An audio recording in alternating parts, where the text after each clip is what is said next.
Gopi Janavalabha Girivaradari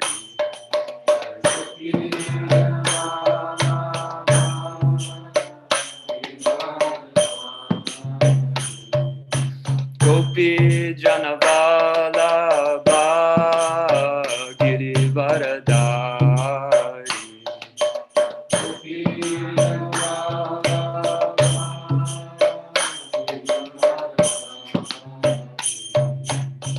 Yashodanandana Rajajanaranjana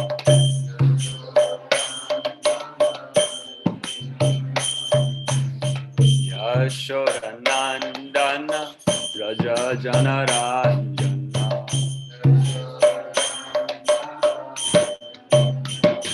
Jamunatira Vanachari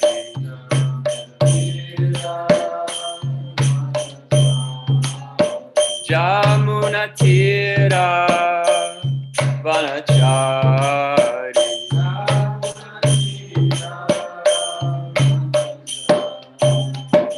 Jaya Radha Madhava Kunja Bihari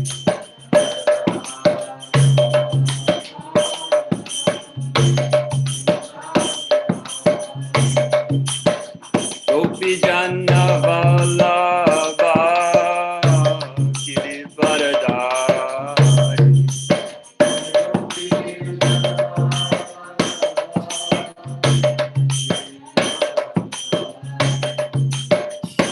Yashodanandana Vrajajanaranjana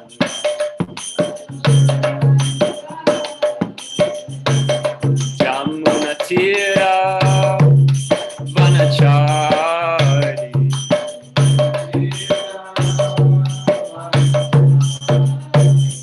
Hare Krishna Krishna Krishna Hare Hare Hare Rama Rama Rama Hare Hare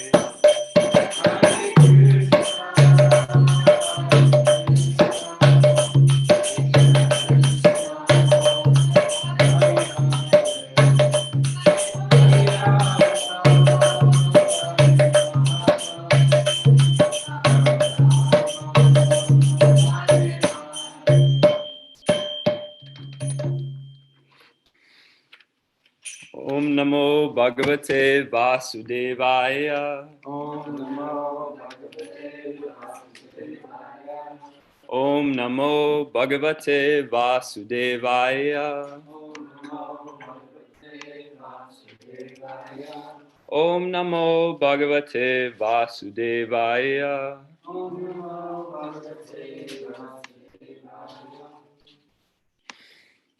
Hare Krishna, everyone. Reading from Srimad Bhagavatam, Canto 10, Samam Bonam, the Bhagavatam, Chapter 1, the Advent of Lord Krishna. We're starting today on text 26, 10:1:26. Share the screen here momentarily. Hare Krishna, Hare Krishna.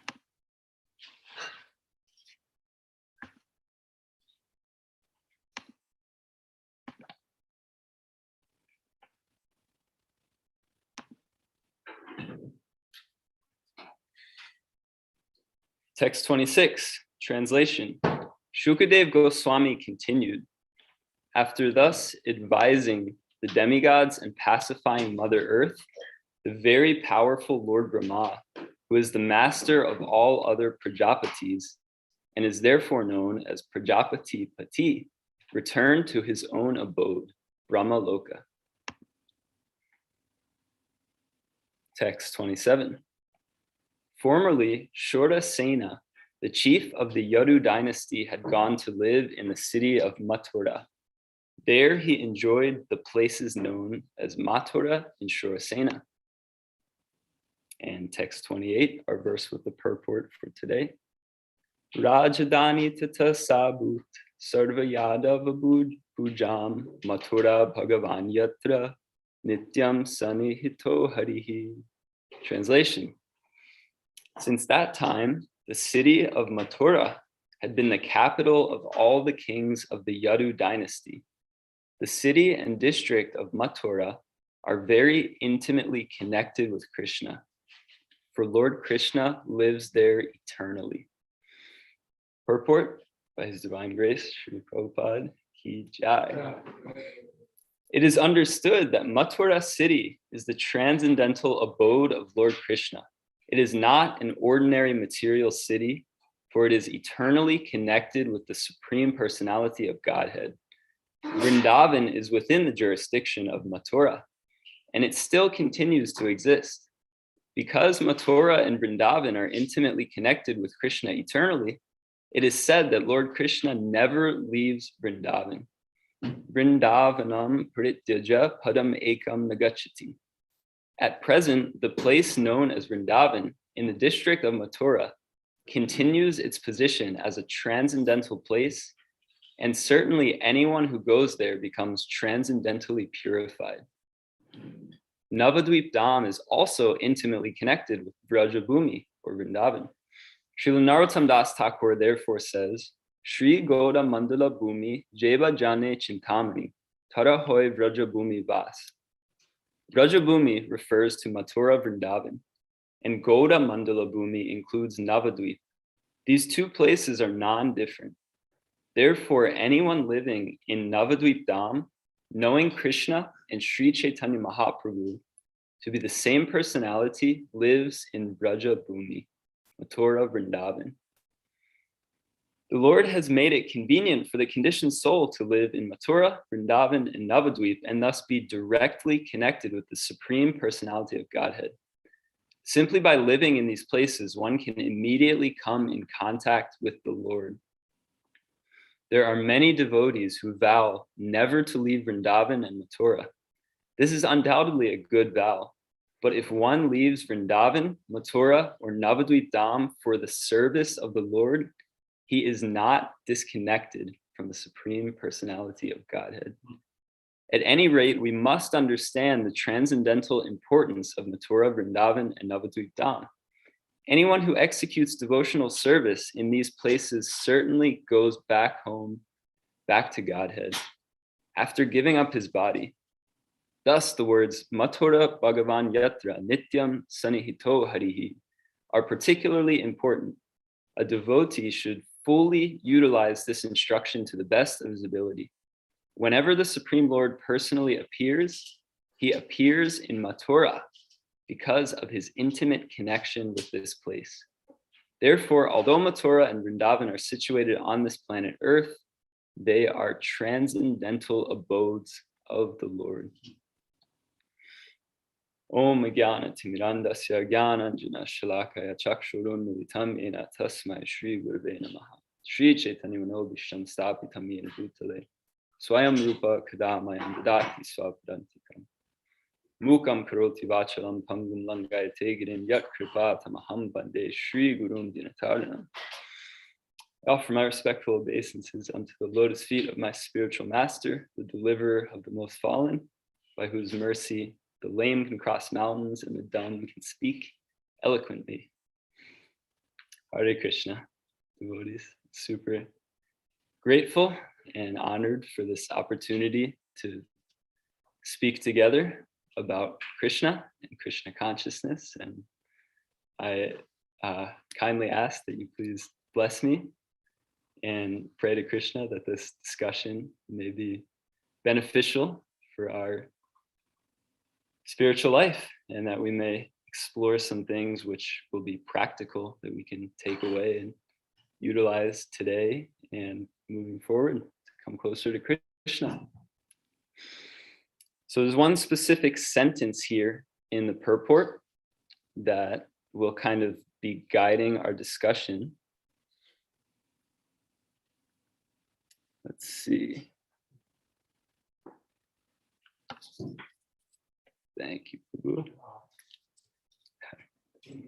Okay, yeah, so Srila Prabhupada was writing about how it's undoubtedly a good vow to live in the holy Dham and just serve continuously in Vrindavan or in Mayapur, in these sacred places where Lord Krishna personally appeared and spent time on earth with his devotees, or Navadvip, where Sri Chaitanya Mahaprabhu and his associates personally did kirtan, worshipped Krishna. So these places on earth are actually the spiritual world manifest because of the direct contact with God coming down to earth. But Srila Prabhupada makes a very poignant statement here in the purport. He says that if one leaves one of these holy dhams for the service of the Lord, then he is not disconnected from Krishna. So in other words, this theme that comes up in several places that Srila Prabhupada speaks on, and this theme is that the dham is really a state of consciousness, right? Is it possible to go to Vrindavan and have complete mundane vision and not really be in the dham, even though you're physically there? Yeah, I did that too. Totally. So in the same way, it's possible by our proper alignment with Krishna through our sadhana, through our service, through the way that we're living, the state of consciousness that we develop, we can manifest the dham within our own heart in such a way that Krishna directly, I mean, obviously Krishna as Super Soul Paramatma lives within the heart of every living entity, within every single atom of existence. But specifically, if we open our hearts in such a way as to create this pristine dham-like atmosphere, Krishna will very powerfully manifest in such a way that we can actually perceive his presence and hear his voice, which gives us constant inspiration and fresh ideas for how to best serve and love him. So, should I offer some proof for this idea that dham is a state of consciousness? Say yes. Yes. So we'll pull up another verse here from Srimad Bhagavatam. This is from the first canto. It's a famous verse. It was spoken by Maharaj Yudhishthir to Vidura. So this is chapter 1, text 13, verse 10. And Yudhishthir Maharaj says, "My Lord, devotees like your good self are verily holy places personified, because you carry the personality of Godhead within your heart. You turn all places into places of pilgrimage." So this is what we're going to speak about and explore today, how to carry Krishna within our hearts so we can turn everywhere we go into the dham and actually serve selflessly, be a devotee, and facilitate for others to experience Vrindavan and Mayapur, Navadvip, by our consciousness. So as I was meditating on these verses in class, another very powerful verse came to mind, which I'll share here. So this is from the Brahma-Samhita, spoken by Lord Brahma after his ecstatic realizations from coming in direct contact with Krishna, personally seeing, being touched by the Lord. And so dham consciousness, in other words, means having actually devotional consciousness. And so this verse in the Brahma-Samhita summarizes how to go about attaining that. So I'll just read the translation. The highest devotion, or the state of being absorbed in the dham, manifesting a holy place within our own heart, the highest devotion is attained by slow degrees. You guys feel encouraged by that? By slow degrees?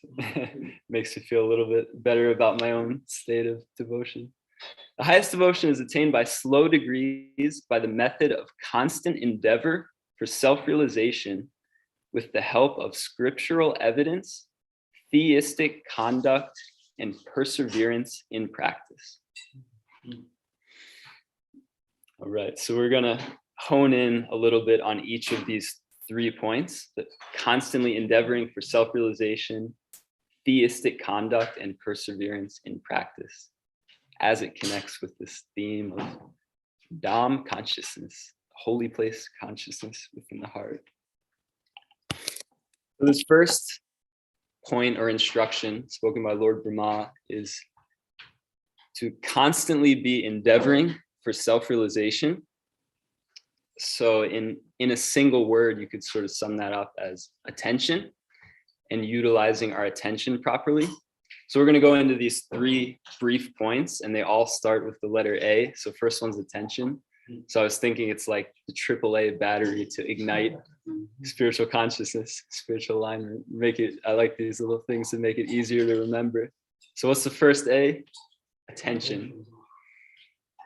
So as living entities, our attention is really the main asset that we have. It's a manifestation of free will, which Krishna gifts us. So free will means we get to use our attention to cultivate particular desires and absorb our mind and body and heart in particular areas. And so the best use of one's attention, as stated and encapsulated by Rupa Goswami in the Nectar of Instruction, or the Upadeshamrita, is hearing and chanting to this verse, text 8 in the NOA, Tannama Rupa Charitari Sukirtananu. This is the Upadesha Saram. The Nectar of Instruction is the essence of all advice, and this verse is the essence of the essence. So Rupa Goswami says, organize your life around the principle of getting a taste for hearing and chanting about Nama, Krishna's holy names, Rupa, Krishna's beautiful forms, Charitari, Krishna's character, his likes, his activities, his pastimes. So Kirtananam, to gain this taste for constantly hearing and chanting about Krishna in the association of devotees. And so getting a taste, it changes our perspective. The reason that we engage in these devotional processes is we learn to perceive ourselves and perceive the world and perceive other living entities, not as a conditioned soul does, but as Krishna does. It's giving us a glimpse into the heart and the mind of the Lord. And the more that we can get a taste for hearing and chanting, for spiritual topics, for Krishna Katha, as Krishna talks about in Bhagavad Gita chapter 2, Param Dristva Nivartate, that the only way to lose the lower taste for matter, for enjoying our senses selfishly, is to get the higher taste. So there's really sweet purport in the Chaitanya Charitamrita. This is Adi Leela 520. Srila Prabhupada writes, one's spiritual vision develops proportionately to one's giving up the debased mentality of unnecessarily enjoying matter. So this is what we're aiming for in terms of hearing and chanting. And we're so privileged and fortunate that despite all the kind of challenges that comes with this technological, fast-paced age, one of the benefits is that we have practically unlimited access to spiritual resources, lectures, kirtans, all types of recordings. So it's important to just build it into our lives, build it into our schedule, find things that excite us to hear and to chant, that bring us closer to Krishna, inspire us in our devotional lives. And so this idea of giving up the taste for enjoying our senses, I don't know about you guys, but to me it sounds kind of inconvenient, the austerity of it. Is anyone else with me?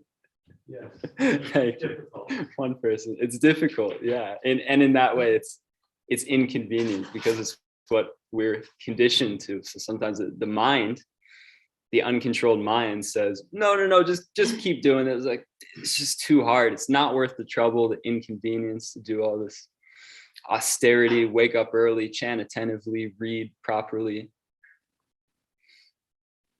And so, so it's a matter of shifting mindset.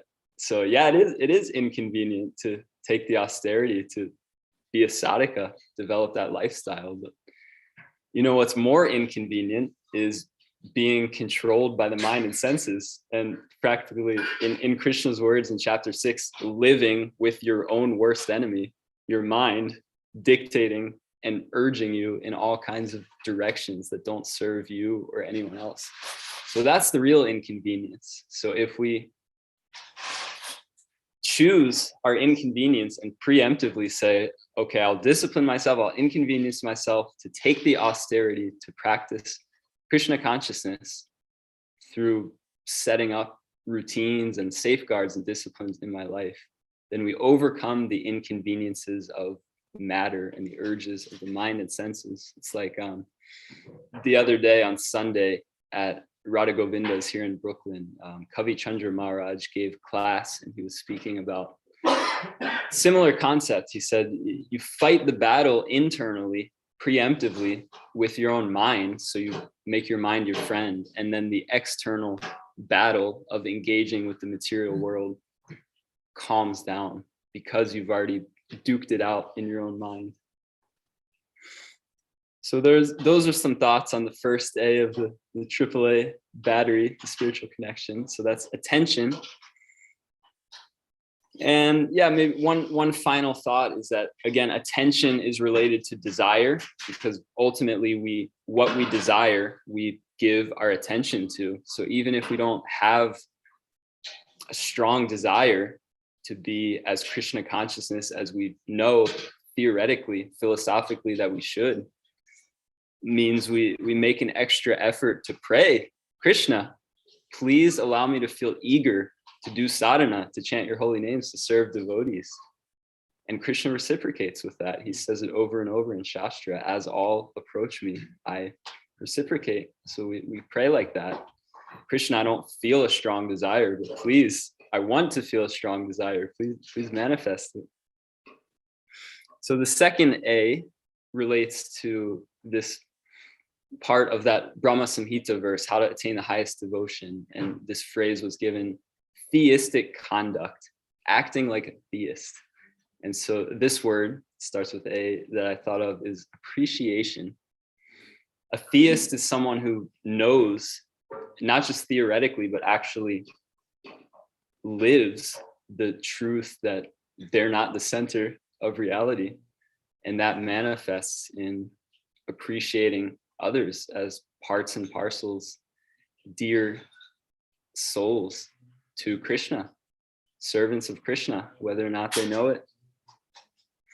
And so, yeah, appreciation is really the antithesis of envy.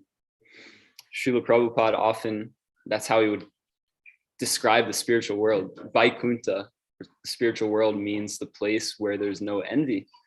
So Ananda Bihari Prabhu spoke about some points related in his wonderful class yesterday about how the mood of a Vaishnav, the mood of an aspiring lover of God, is to look at everyone else and say, wow, so-and-so is serving Krishna so much more sincerely than I am. So-and-so is giving their heart way more than I am. So this is the mood of an appreciator. And of course, there's always a fine line between humility, feeling in this state that I'm super low, everyone else is above me, and moroseness, or just kind of self-deprecation, discouraging ourselves.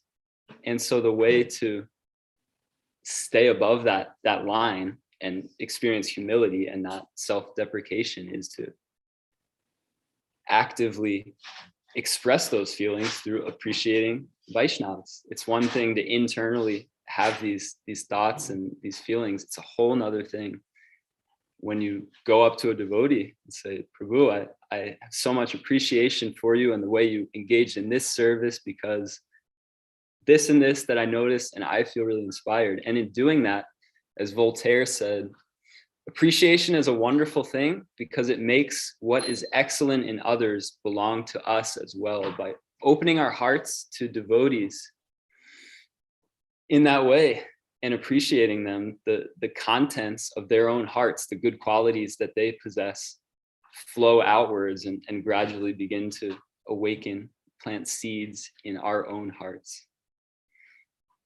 So this is appreciation, how to live like a theist in order to gradually work towards attaining the highest devotion.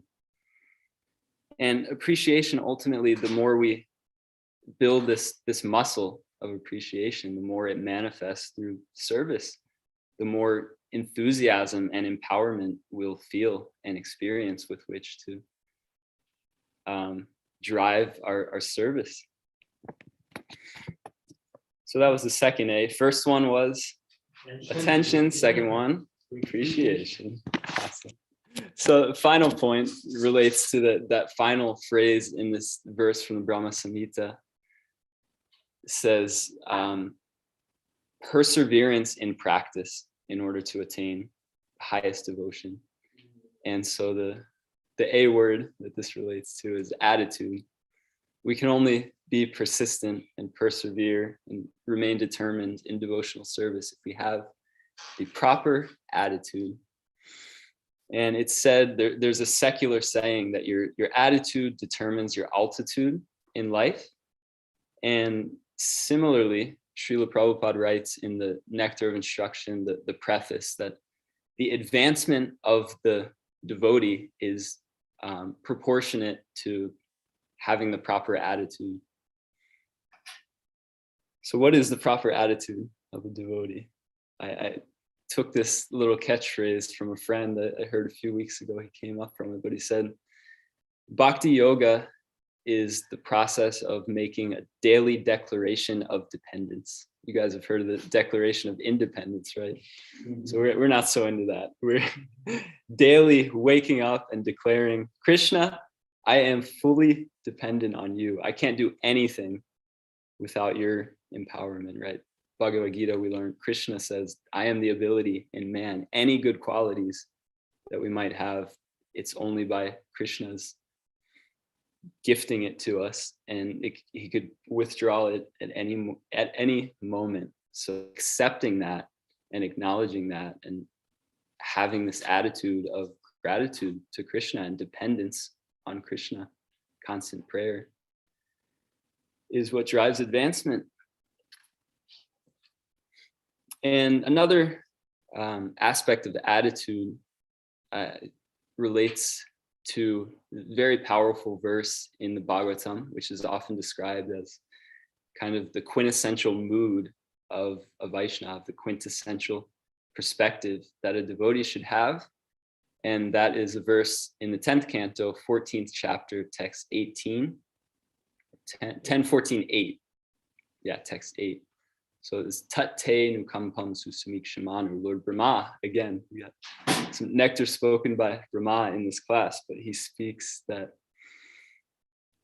the mood of a devotee is to accept every setback, challenge, or digression, or suffering, really, to accept all of this that one may experience as Krishna's mercy, and to actually cultivate the perspective that all of these things are Krishna's personal hand in our lives, giving us opportunities to grow and overcome our blind spots and misconceptions so that we can actually become more dependent and surrendered and faithful to Krishna and serving Krishna and other souls rather than our own mind and senses.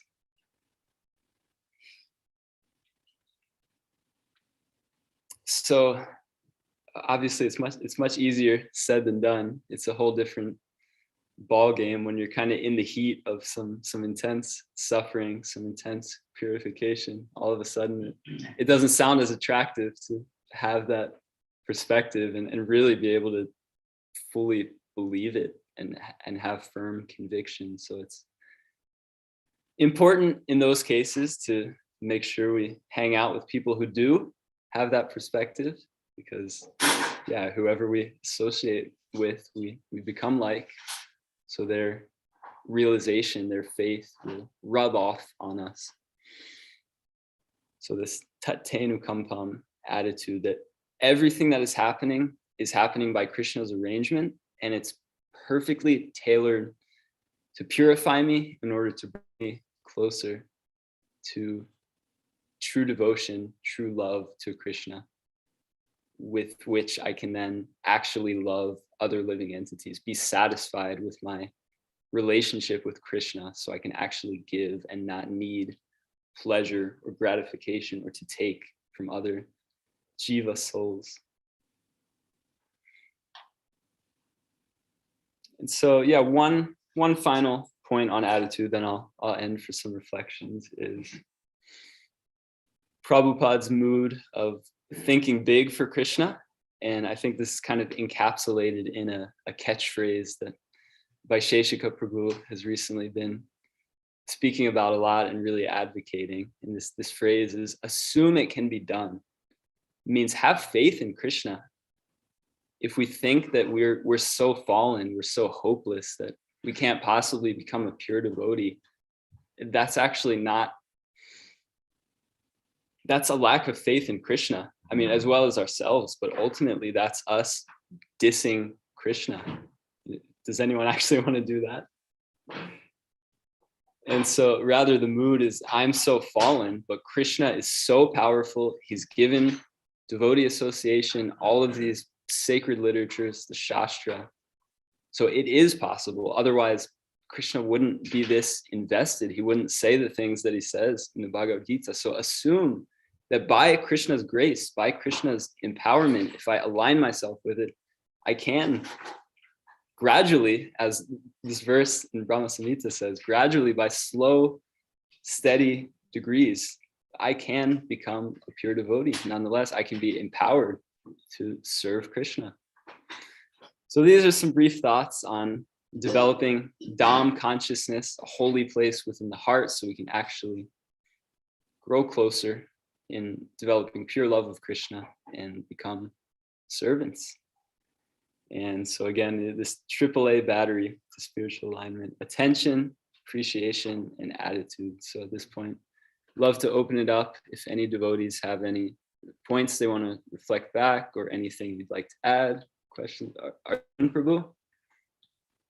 Yeah, I was just thinking to tie it all up, everything you said, and the AAA, shield, and all of that is to seek out shelter and good associations under something that will bring all those things about. Even if we're down, when we come up with associations under some point. What you're talking about with Buddha is this, that is the most important aspect in spiritual life. Association. Thank you so much for that addition, Arjun Prabhu. So yeah, I was corrected. So it's a, what is it, quadruple? Four. It's a quadruple A battery. The fourth A is association, because it's only by proper devotee association that we can actually live these other points, that we can actually have and develop the proper attitude, that we can properly develop our capriciating faculties, capacities, and that we can develop greater and greater attentiveness towards hearing and chanting. Thank you so much, Arjun.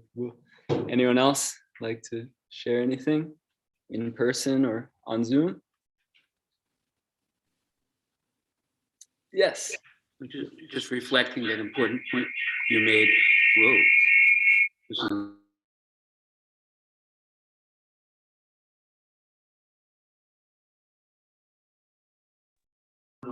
yeah.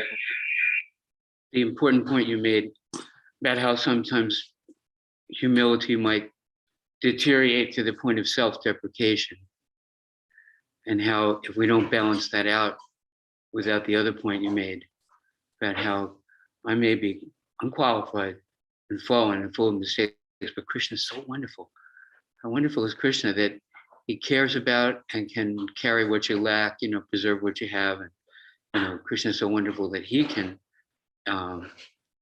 uplift us from whatever depth we fall into. So that's really important. That's an important aspect of humility. Not just I'm so unquote, but Krishna is so wonderful. And with those two things together, we won't fall into a depression on our, deteriorated condition. How wonderful is Krishna? Thank you so much for sharing these wonderful personal realizations, Adi Purusha Prabhu. And yeah, it just reminded me of, read recently in a Gita reflection from Chaitanya Charan Prabhu. He was saying, you think you got big problems? Do you ever have the tendency to want to just tell Krishna and complain how big your problems are? Rather, you should tell your problems how big Krishna is. Like, all right, Mr. Problem, guess what? I got Krishna with me. He's way more powerful than you. Thank you, Adi Purusha Prabhu. Yeah, another point to add? Yeah, what comes through besides the wisdom that you're giving by the grace of your spiritual master in scripture is your own radiant joy in being situated in Krishna consciousness and, broadcasting this message that you yourself and your attitude and your, demeanor, the happiness you have to be situated in Krishna's consciousness is a very good message for us. Just your existence is inspiring to us. Thank you so much. All glories to Prabhupada. All glories to Srila Prabhupada. Thank you so much for these kind words. Feels really heartfelt. Thank you, Adi Purusha Prabhu. I'm really encouraged. Yeah, grateful for all the devotees who have showered me with so much kindness and mentorship, inspiration. All right. Anyone else like to add anything? Anupam Prabhu. Thank you for the class. Yeah, it was really nice. I was really appreciating the connection you made between desire and attention, and how the two are very interrelated. And I've definitely realized that based on where I place my attention, certain desires may or may not spring up because of that. And, You repeat what he says. There's a dozen people online that can't Okay. Okay. Yeah, so Anupam Prabhu was reflecting back and appreciating the point about the connection between attention and desire, and how maybe if you want to come closer, Yeah. or repeat it again, I can reflect back, make sure I encapsulate it. And how certain desires will or will not spring up based on where I choose to place my attention. Yeah, so this kind of corollary relationship between attention and desire, that based on where we're placing our attention, we're going to reap a certain desire. If we're hearing and chanting more, then gradually our desires will change. And yeah, if we slacken in our hearing and chanting, we'll start desiring mundanity more. Yeah, thank you for that addition. Hare Krishna, Dana Kriya Prabhu. Thank you so much for this, as Adi Purusha Prabhu said, a very joyous class. And I also love your alliteration, because I'm also someone that really loves, I really love alliteration. And it's just so easy to kind of have things stick in your head. And while you were speaking, I just kept hearing all the A's that you were doing. And as somebody else said, like, association, acceptance.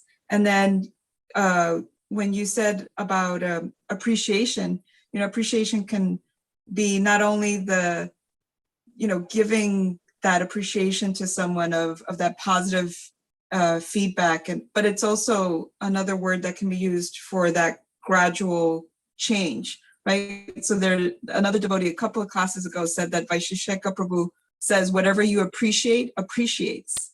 So you can use appreciate as the verb as well, in that growth. So I feel like if we kept going at it, we could find like all these different A words and just have like this really great time just being in Krishna Kata with alliteration. So thank you so much. Thank you so much for reflecting that. Yeah, whatever you appreciate, appreciates, it grows.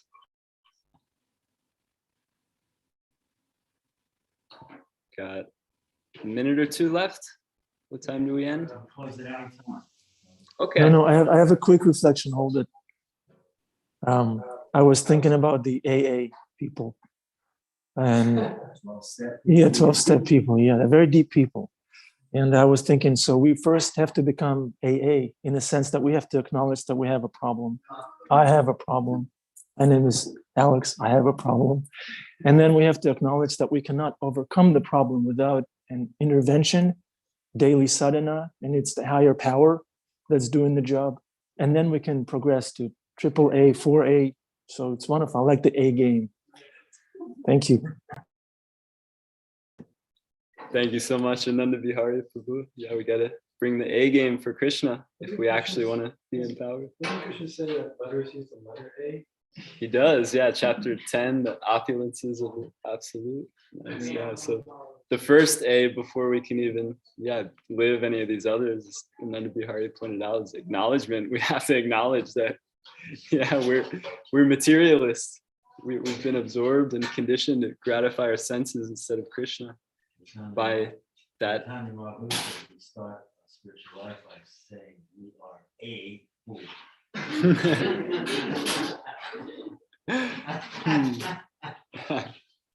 On that note, I'm super, super grateful for this opportunity to visit Bhakti Center, Dham, get this wonderful association and the opportunity given to me for a foolish person like myself to try to speak something about Krishna.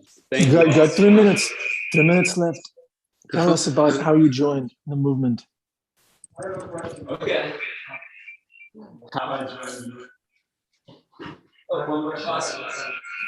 There you go. Let's just join it. Yeah, Krishna is a great, great jewel for the Gaudiya Vaishnavas because it says that Krishna eternal is Mathura. And Mathura was one of the 5 angas of devotional service. So maybe you can also speak a little bit about the Lord actually going to Vrindavan and the experience we can get there. Haribo. Good. Final A, all glory to Srila Haribo. All glories to Srila Prabhupada. Haribol. Thank you so much.